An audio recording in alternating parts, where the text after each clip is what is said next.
si sẽ khuyên thông tha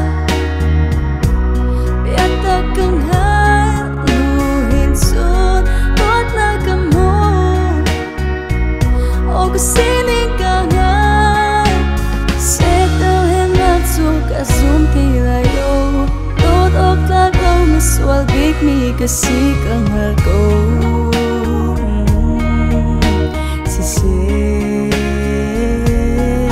Giêsu thong wangi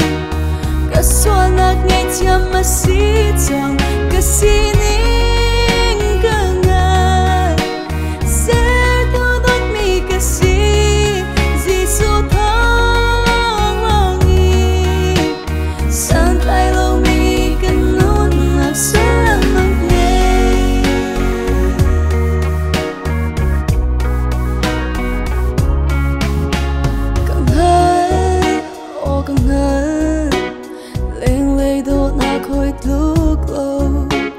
sẽ ôi pani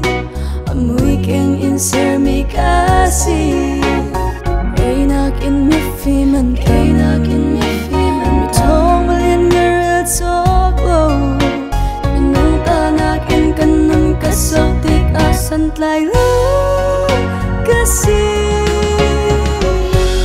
sẽ khui thong tha biết ta cưng hát xuân tốt na cầm hôn ô cứ xin đi cả ngàn sẽ tao hem nát dù cả zoom thì lại đâu tốt ốc ta câu mà swal big mi cái si cưng hạt câu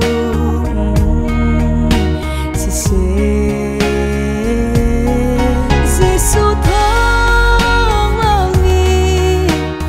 kaswanag ni tiang masitang kasining kangan sertudot mi kasi Giêsu thong wangi santai lo mi kanun nagsalang magnay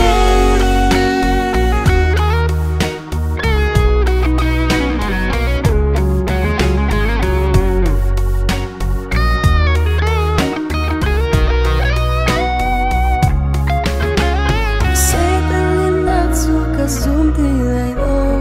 tốt ốc ta câu mà swal big mi cái si con hạt câu